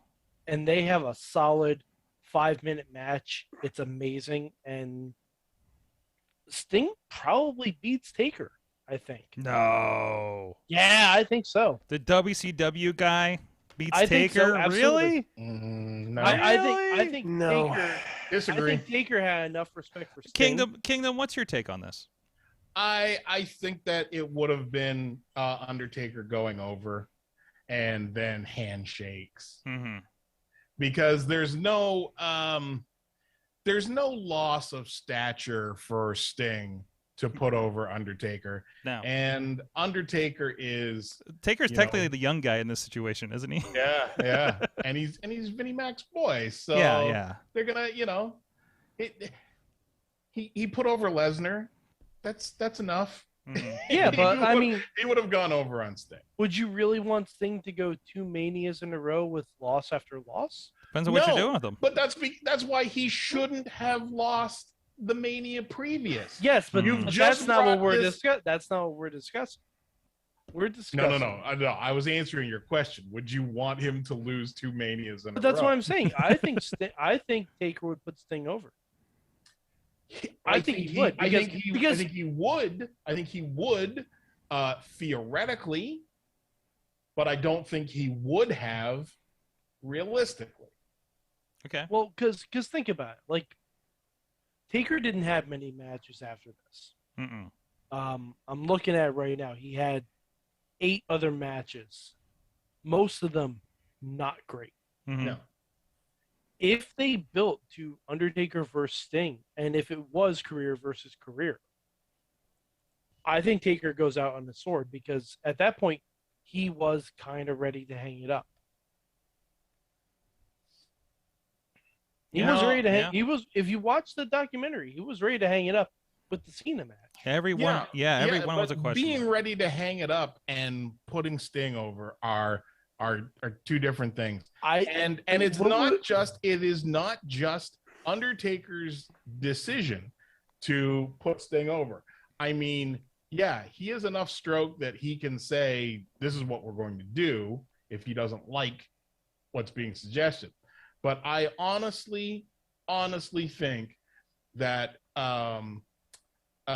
he would have put Sting over in the same way that all through time, if a forbidden door has opened, or if new talent has come in, Vince ultimately puts over the native WWF or WWE talent, because you're bringing in all these WCW guys, or you're bringing in these ECW guys, or you're bringing in whoever.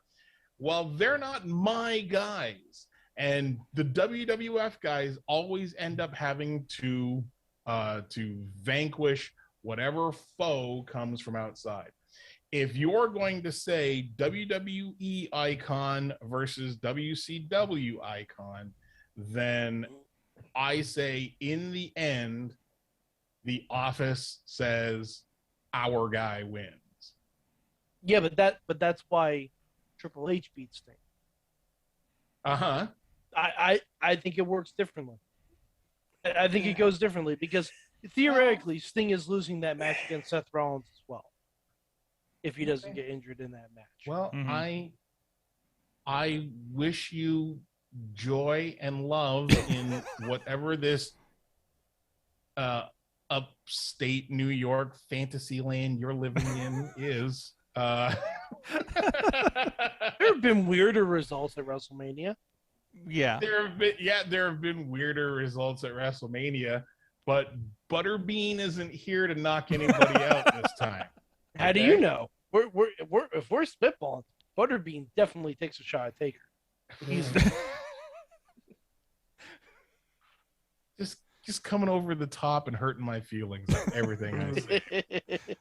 How are you going to do this to a nice Canadian on the show here? Now we'll never Sting, get another no, one. actually, Now we'll never Sting, get another one Sting back. Wins because he's accompanied to the ring by someone who's undefeated at WrestleMania, Snooki, and it makes Taker jealous. Brings it around. What the fuck's the matter with you? Beacon, New York's own. Hey, Snooki has a better win-loss record, better winning percentage.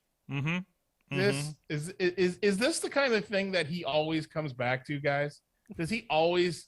No, not Snooki. Not Snooki. No, no. This is new. No, this is new. This is just recent. Yeah. Yeah. Okay. But well, can terrible. We just say terrible. No matter what happened there, he's still going to AEW.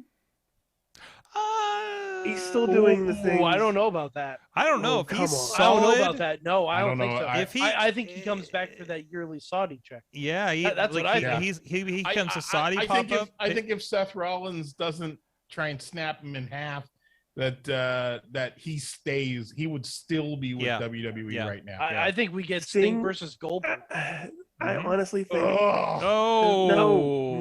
Back at the Georgia Dome for Raw. Yes, on the anniversary. Exactly. Yes, I'm telling you, you hate to see it, but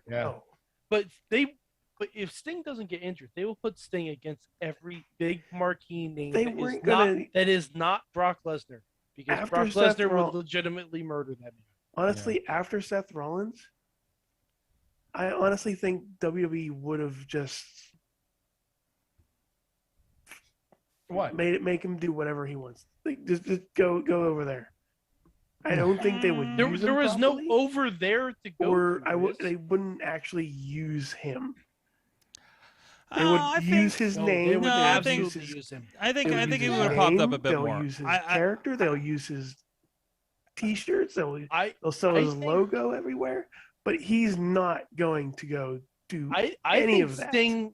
I think a yearly Sting match at WrestleMania takes the place of a yearly Taker match. Yeah, well, he's your Stingaversary, if you will. Because Taker was done Taker was physically broken after that Reigns match. We just said he's older than Taker. Yeah, but Taker's body was in worse shape. But until Sting is still doing good work. Until Seth Rollins cracked him, he was in much better shape. I don't care if he's got a decade on Undertaker. He's still in much better shape. He's still he's still right now, and he hasn't had many. In much better shape than Taker, and he hasn't had many. But like Sting's pulling out some pretty tremendous matches. They've been tag teams, obviously, but still, you know. And by the way, for the record, Sting is older. Okay. Yeah. Sting is 62. Taker's 56. Yeah. So Sting's got 6 years on him. He's and is still doing better 62? work. You're saying that like one of us said the opposite. Yeah. No, you did. Wait. Where? You just said. I said I older. think Sting might have a decade on him. Yes. I yes, thought he did. people were I saying believe he Sting did. was older. I believe he did. I don't know. Okay. I don't know. I felt like so maybe well you could, because I think we were in maybe Sting was not as broken down as Taker. No, he took a lot of time off. Yeah, I mean he barely, like, he did TNA, but like he did not. And Sting doesn't regularly do dives to the No. outside. But now you're telling me a 62-year-old man is doing like somersault dives in AEW is crazy. But then again, that's probably what age Ric Flair was when he was coming off of a ladder into thumbtacks on the ECW on Sci-Fi, right? I mean, Terry Funk. The Terry Funk, that's true too. That's when he started doing the somersaults, was at like 60. So I mean, like why did you start the moonsault when you got your AARP card? You know, Okay, that's actually part of the powers you get for AARP. Oh, really? I gotta feel sign up targeted for that. here. Oh. I feel targeted Yeah, here. I've been getting my AARP like mailers for like 15 years. So I feel targeted because I was 47 when I broke out my moonsault again after 15 years. Okay. Oh, I'm sorry. I didn't realize I put you in a spot there. Sorg, you're alienating another guest. A literal moonsault spot, but me and Tarek, and it was a big show of the summer for Smash Wrestling a few years ago. And I said, well, we got to do something to steal this fucking show. So the guy I was managing, Sebastian Suave, was at ringside. Suave and Tarek started brawling on the outside. Security comes in. I get up in the ring, shove the ref, go to the outside on the apron, and moonsault into everybody. And then just laid there absorbing a standing ovation. There you go. That's right. It's Barry Horowitz time. Pat myself on the back, throw out my shoulder. Yeah. Middle age is a perfect time to start moonsaulting. And you, Terry Funk, and Sting of the same ilk. I get it. Oh yeah. People say those three names and Dustin Rhodes in conjunction. Why not throw them all the time? You don't know how many times I've heard people just listing off, great wrestlers and saying Sting, Terry Funk, Kingdom James. It just, sometimes I just have to throw up my hands and say, come on, please. Sting doesn't belong in that conversation. Now, are you waiting another 5 years before you break out like a code red? How old was Ricky Morton when he first did the Canadian Destroyer? Or Buff Bagwell. That's my plan. Yeah. Fair enough. Jeez. So wait a minute. If you do a Canadian Destroyer in Canada, is this just a Destroyer? It's just a Destroyer. Okay. Ooh, that's a good question. All right. That's the real interview question right there. Thank you for clarifying that. Or is it just a Destroyer with a maple leaf, just like McDonald's? Just a Destroyer. I think here in Canada we just call it the PD driver. The PD driver. There you go. Not the mini pump driver, or was that what he's called when he was doing the Scott Steiner thing? I can't remember. There was Maple Leaf Muscle in there. Maple Leaf Muscle, Little Papa Pump. Little Papa Pump. That's the one I'm thinking of. And there's also Thick Mama Pump. What? Did you say Respect to thick? Jordan Grace. Yeah. Okay. I didn't know if I heard you. Or you said thick mama pump, right? Yeah. Okay. Yeah, Jordan Grace. Yes. Yes. Yeah, yes. her, P.D. Williams, and Scott Steiner teamed up for a trios. That was tremendous. Tremendous. It feels like something that would have happened at Chikara. Yep. Wait, did it happen in Chikara? I believe it did. Oh, there you go. So it's one of the years we didn't go. Awesome. Why is everything that we bring up about wrestling involve at least one person who's deeply problematic? Yeah. Okay, yeah. I think you just answered your own question. Well, yeah, I said wrestling. Yeah. Well, as I always say, pro wrestling doesn't exactly attract the even-tempered people, right? Oh, no. So I think we all know that from experience. So what a fucking clown But car. you know one stable that's not problematic at all? What? The New Day. No. There you go. They're wonderful. Just enjoy. Yes. That's good. Good choice. Good. I still need to go back to the Escape the Undertaker and take on a couple of those extra. Yes, you do. Those alternative paths and endings there.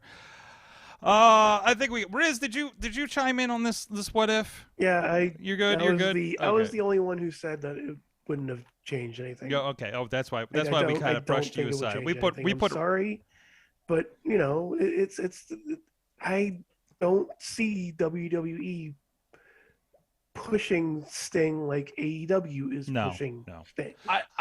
I don't. This is pie in the sky. I don't think anybody said they would push him. I think Mike said they would use him regularly. Okay. Okay. I'm rethinking this. Uh-oh. Okay. We got a new take. What have I'm you done? rethinking this. I think he gets a run with the belt. No. I think so. That's our show for tonight, folks. Nope. Thanks Hey, for hold tuning on. in. Hold on. Hear me out. Hear me out. Goldberg got 2 runs with the belt. Okay. Wait. Both recently? Not so much a run as a short jog. Okay. Then Sting could get a short jog with the belt. Mm-hmm. Yeah. Easily. Absolutely, especially when there's 2 world titles. You got champion Sting. Absolutely. You got champion Sting going in either Crown Jewel or WrestleMania itself. Easy. Absolutely, and you could run Sting versus Bray Wyatt, which would be interesting. Yeah. Like, I really think that Sting replaces the Taker match.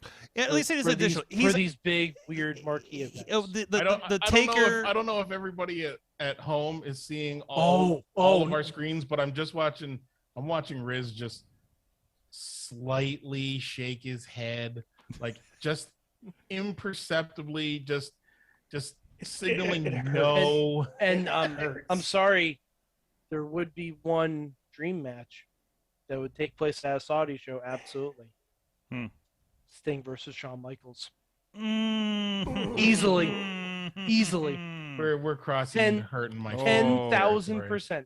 I can see it. 10,000%. I'm with you. I don't like it either. I don't like any of what I'm saying. And I don't like it, but you're the one putting it into the universe. I'm just saying this is what would have happened if Shawn can be lured back for DX versus Brothers of Destruction. Yes. Are you telling me he wouldn't be lured back for a one-on-one match with Sting? You're kidding yourself. So I agree. You're absolutely kidding yourself. I don't think he would be your replacement Undertaker, but I agree that he would be one of your tent pole part-timers of the Brock Goldberg Taker Sting kind of situation. That I'm on board with. Like, and if he's being taken care of well there, would he go to AEW? I think he'd be too tied up to really have that conversation. So, yeah. I had to reach down and scratch the cat. She's been lying up against the radiator. So you could currently cook an egg on my cat. That's an interesting recipe. Anyways, people who listen to my podcast, the Handsome Genius Club, know that what Chloe is up to at any particular moment has become a huge topic for me. I'm one of those sad middle-aged guys who adopted a cat because the pandemic was getting to him. A pandemic cat. Jeez. We have a wonderful cat. There's a cat cafe that you need to visit if you visit Mike and Beacon there. To be fair, the cat. Also, I had to break up the Undertaker conversation. Yes. The cat cafe in Beacon has adopted over 200 cats. There you go. And they opened in the pandemic. That was a perfect pandemic opening there. Mm-hmm. Yeah. They're all along those streets. Yes. So okay, let's close out the show. What did you guys learn from wrestling this week? Or even the conversations tonight? What did I learn from wrestling? I learned that if you wait long enough, a new wrestling really is cyclical, and no matter how long a monopoly lasts, competition will arise again. And congratulations go out to Daniel Garcia on officially signing with AEW. Well deserved. Well deserved. Yeah. He's great. There's that set of the Buffalo Boys, him and Puff and Kevin Blackwood and Kevin. What's Kev's last name? Bennett. Thank you. My God, Bennett's gonna kill me for forgetting his last name. I'm very all four of those guys. They were coming to Toronto pretty regularly and working Toronto through Montreal, that corridor, and fucking fantastic guys. And Garcia is smart as a fucking whip, and so skilled, so talented that I don't think he is absolutely not the last product of Grapplers Anonymous in Buffalo who is going to hit the big time like that. He's just the first, and more power to him, more power to his trainers. Absolutely. I was introduced to all the Buffalo Boys with Revenge Pro, McChesney and Draven's group up there in Erie. And that was, and it was right before they actually had that terrible accident that I know a couple of them got messed up in. No, absolutely. It's great to see these guys. And Black was getting around too from the looks of things. And then he moved out west, I think. Moved out to LA last night. So, and I feel like I run into Puff everywhere at this point. So, no, absolutely. What about you, Riz? So I actually learned this on Twitter.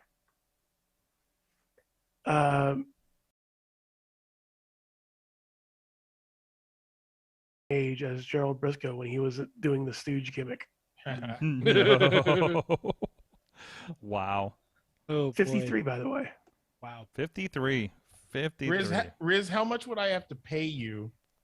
No. Nope. You know where the sentence is going. I know where this is going. How much would I have to pay you to spend 2 minutes in a ring with Minoru Suzuki? The answer is still no. Probably a lot of money. Oh, I'm sure. You would have to pay off my bills and mortgage. Yeah, like for the span of my life. Medical bills. You have to buy me a new house. No, you wouldn't have to buy me a new house. Car. Just pay off the current one. So settle your affairs is what you're asking. Basically. Yeah. I'm pretty sure you would be required. Yeah, if I settled your worldly affairs afterwards. Did see that elbow he hit Bryan Danielson with, right? I worry about Bryan Danielson. Yeah. I we all don't do. like watching that. I worry about him. Yeah. I would still be in the ring, passed out. They would have disassembled the ring around me. Yeah. They could just fold the canvas. They could fold the canvas around you like a shroud. Mad Mike, what'd you learn? The shroud of Bryan. I learned that if you have a fake WWE Championship belt and a photo booth at your wedding, people will use it to take promotional photos. Oh, do I need to pull my pictures up again? Yes, you do. Okay, give me a second here. Yeah, that's definitely something that happened. By the way, the responses I've gotten from this. Somebody said that somebody said that I look. What was it? I looked like the promote. I looked like the guy that's like that is. Hold on, I gotta find Joe Dombrowski's thing on this. Yeah, no. Well, first of all, we're taking a lot of pictures because when are we in suits? First of all, and this is what I ended up dates. with. What's that? Court dates. Yes. Court dates. Court dates, and I don't think I even dressed this well for court. But there's the pictures from the photo booth that the wife of the show put together for me in a nice new cover. You look like a manager in the late 90s or early 90s. Jeez. You look like the guy whose dad owns the promotion. I think I look like the promoter that put the belt on himself. So no, I'm assuming that the promoter is not a worker, but his son is an aspiring. Well, let's see. Here's what I got out of this. Joe Dombrowski chimed in, says you look like an early '90s indie dying territory manager that watched way too much Captain Lou Albano. Yes. Yeah. So, and also you look like Dr. Feelbad. So within the last month, I have been told I look like Dr. I'm glad somebody else said it, so I didn't have so to. in the last month, in the last month, fortunate. I've been told. Well, first of all, I got a much nicer head of hair. Here you go. There's hold on. Where's my see? I'm sorry. I got this on Feelbad. At least it's all hanging in there. For me, so they got that on him. But also twice now I've been told I look like Shirley Doe. Yeah. Yeah, I see that. One was From Behind. I'm like, so that's it's been curious. You look like the reverse of Shirley Doe. The reverse of Shirley Doe? Am I? Shirley don't? God. Wow. So I responded after the Ride show because I heard it for the second time. And I said, I am not Shirley Doe. And he responds on Twitter, you surely are not. You definitely are not. That's the answer. And then I tweeted, you surely are you not. surely are not. But I don't think that's what he said. Shirley. But and then I posted my dog in the coming days, and he has the same dog as I do. No, he doesn't. He does. He has a yes. You don't know this? You haven't seen Cubby? So take Wicket, and if you took Wicket and said and changed it into an alternative version of my dog, that is definitely the one that would belong to Shirley Doe, because it's got a little bit of the snaggletooth thing and it looks like it wants to kill you. So it's like you know what? I'm just gonna have to get my dog and we're just gonna take a picture next to each other holding our dogs and just see what comes of it. Take a picture of your backs. So we have to guess which one's which. Mm-hmm. Mm-hmm. That's the only solution. I don't know what this is a solution to. Around to see if anybody knows. Jeez, and I'm sorry. There's really those local. I think mostly a Pittsburgh known fellow. Well, he was also in England. Oh no, he was in Japan. He was the one that made sure Balls Mahoney didn't die. He worked for the indie company with the single greatest moniker in professional wrestling history. He worked for a company called Fighting's Ultimate Crazy Kings. Fuck. And I'll let that settle. There you go. Let everybody digest that one. Kingdom, I think we had yours. Mike, I think we had yours. I think we got everybody's, right? Did I miss anybody? No? Nope. That's it. That's it. I lose track as we go down these rat holes. Thank you, everybody, for joining us. Thank you, Kingdom. One more time, where can people check out your stuff? On all social media, they can find me at My Name is Kingdom. Twitter, Twitch, Instagram, YouTube, and Patreon. And for the upcoming Kickstarter, I've made it easy for everybody. Just go to kickstartthiscomic.com. There you go. Go check it out. I got my notification in, and I'll probably be putting in for at least the digital of that guy. You doing digitals or just hard copies? No, doing digitals. Digitals are $7 Canadian. The hard copy, the standard edition, will be 15 Canadian, and it'll include all the digital rewards as well. There you go. Check it out. Mad Mike 483 on the tweeters. Yeah, I'm gonna. God help me, I'm gonna watch an Impact pay-per-view this weekend. I'm gonna buy you. I am buying Mad Mike the pay-per-view to watch. Oh, dude! In celebration of him being unblocked by Impact Wrestling. I don't even know what else is on the show. I don't want to know. Yeah, I know. I'd love you to just live tweet it cold. I don't want to know. Live tweet it cold. I'm busy. I'm busy doing an MMA event on Saturdays, so you're gonna watch it live, or at least live-ish eventually. I will watch it at some point, and I will live tweet it. We'll be catching it the next day. It's on Fight. I think it's a $40 pay-per-view. Not too bad, but I mean, there's going to be a lot of stuff. Josh Alexander. No, don't tell me. Don't tell me. I mean, you don't know. You know, Josh Alexander is on the show. I don't want to know the rest of the card. You know who Josh Alexander is? Yeah, but it's Vaguely. Vaguely. The rest of the card. It's the main event. I don't want it is a one-match card for me. Yeah. He's in a big What's iconic. What's that match? Well, I'll give you a hint. The match will inspire. Is that how we're doing it now? Well, you don't know what the match is. You just know they're there, don't you? No, they're facing Decay. Okay. I love me some Decay. Do you know who Decay is? Yeah, Sorg. I know. There's been some changes. I reviewed Impact for years. I know who Decay is. Okay. Well, I think there's some. I think it's Havoc and Rosemary. Yeah, it was Havoc part of Decay back then. I thought she was a new member. So. Oh, maybe it's a different Havoc that I'm thinking of. No, Jessica Havoc. Yeah. Okay, that's what I'm thinking of. That's one. Okay. I couldn't remember if that was in your era or not. Yeah, it's Havoc, Rosemary, and Crazy Steve. Yes, and Black Taurus. Oh, I forgot Black Taurus. Yes. And I feel like there's another one.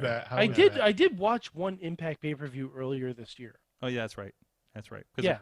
But I don't want to know what the rest of the card is. Cool. I am watching for one match, and then the rest of the card has to impress me. Cool. There might be some friends of the show on there too. I'm not sure. Who knows? I haven't kept see. up because I know one has. Actually, there's no way to know. Well, I'll plug that in a moment. Riz plays games on Twitch, of course. Of course, I'm going to be playing games. September's over, so you have to pay full price now.